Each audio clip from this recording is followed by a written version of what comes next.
Welcome back to the shop at Boyd's Brass for the third resurrection here. Today we have a Reynolds Chambers, and if you're a horn person, you probably are getting a headache right now. I just got this horn from eBay, literally just unboxed it about a minute ago. And yeah, there's some stuff going on here. Obviously, we've got the first third valve slides mixed up on the F side here. Lots going on, but this horn, I think at its core, is a great instrument still. This is a Reynolds Contempora model double horn. The valve compression I've already checked, it's pretty good. So this is definitely resurrectable material. So what we've got going on here is we've got definitely some issues here, some broken braces, switched around slides. It's dirty, but still good valve compression. If we bump her out over here, we've got dents in the bell, tail, got dents up here. So I don't really do much dent work, so I'm probably gonna have to send it off with some of that stuff. But I think overall, definitely a good resurrectable horn here on the channel, and then to sell off at boydsbrass.com. So first off, let's get to work digging into exactly what this horn needs and where we're gonna go with this. So what I want to do is start by just glancing through the entire horn. So this slide obviously has been damaged in the past. It needs some rebracing and maybe some repositioning. Overall, not too bad. Our B-flat side seems to be stuck. That's stuck. That's stuck. No, that's not. Check this one. That's stuck. Oh, this one's not. So I'm going to slide that out. Good. Good. Good and good. So we've got a number of stuck slides. And while I'm at it, I might as well just, I'm doubting that these are terribly stuck, seeing how several of them just popped right out. So I'm just going to go ahead and put some of my trusty corrosion cracker down these guys and just let that sit for a while. So we've definitely got some damage going on, but thankfully not much in the lead pipe. There's a little dent here. I doubt that's much of a problem.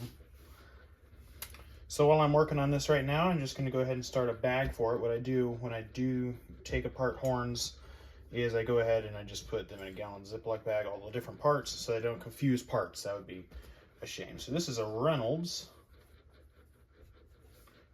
Contempora. With those out of the way, I'm going to turn my attention to loosening up these here tight slides. See if I can just get these out today, which should be kind of great.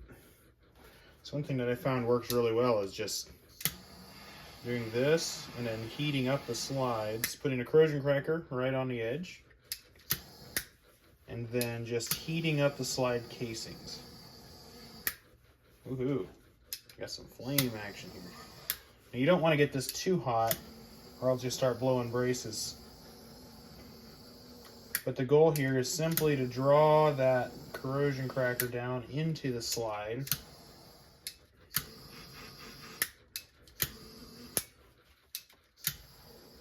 And there we go. With that just like that, letting that draw that in, I'm going to go ahead and take the valves out.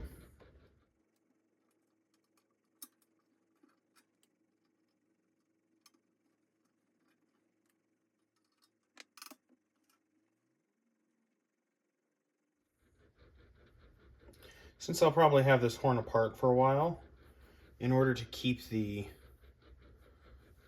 bearings and rotors are marked which number they are. But in order to keep the right stop arm on with the valve, I'm just going to go ahead and put them back together like that.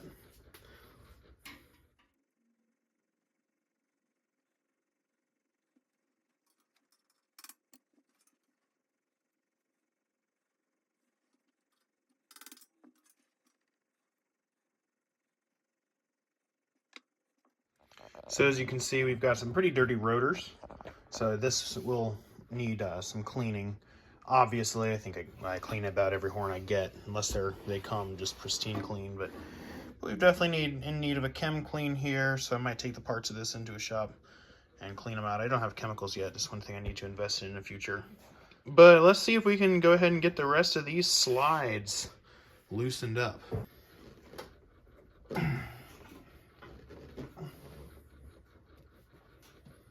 I'm just gonna probably end up dumping a lot of corrosion cracker in these slides. They're long slides. So one thing that sometimes helps with this is just putting that corrosion cracker in there, maybe heating it up a little bit. I'll show you where I heat from the back end. Just a little bit of heat to draw that stuff in. But just setting it up against the back of my workshop here, my workbench. So I'm just gonna let this horn sit for a while and come back and check it later.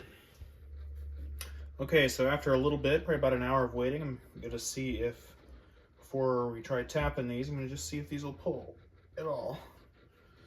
Hey, that's still stuck. Okay, so we're still very stuck. So what I'm gonna go ahead and do, it's been a while. I could let this sit longer, but I want to get this done before the day's out. So I'm just gonna heat these up. I'll start with this one. And I think I've showed this to you guys before. Basically, heat it up a little bit, expand that outer casing, and then gently tap. Yep, there it comes. Just like that.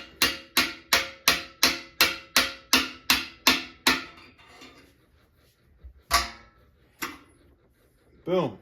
And with that little bit of extra heat, the corrosion cracker pretty much gotten down in there. Slide out. Throw that there. Too, but it's just, oh yeah, piece of cake. Coming right out. Super easy tapping. I'm not tapping hard at all.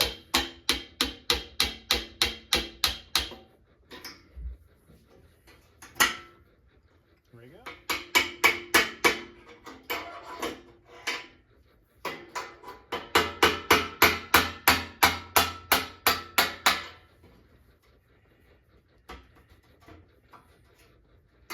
And last, but probably not easiest,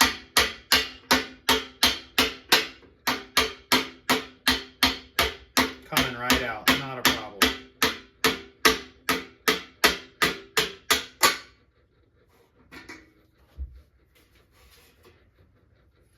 Just like it's supposed to. Huh, that's strange. It's not as long as I thought it'd be. So this horn clearly needs a good cleaning. As you can see, there's a lot of green junk in there. The valves all have a lot of garbage on them. I mean, just like the inside of these is just caked with green junk. The slides are nasty looking. So yeah, this is just gonna have to go off for a chem clean. I'm going to take the parts and the body of the horn, dump them into a friend's tank, and bring them out, and then get to work cleaning this thing completely up. While I'm at it, these dents need to be taken out, so we'll get those worked on. So next time we'll likely be reassembling this horn, getting it back on the road. We'll see. There will be some minor solder work that I'll be doing on the channel, and of course reassembling it, aligning the valves and all that good stuff.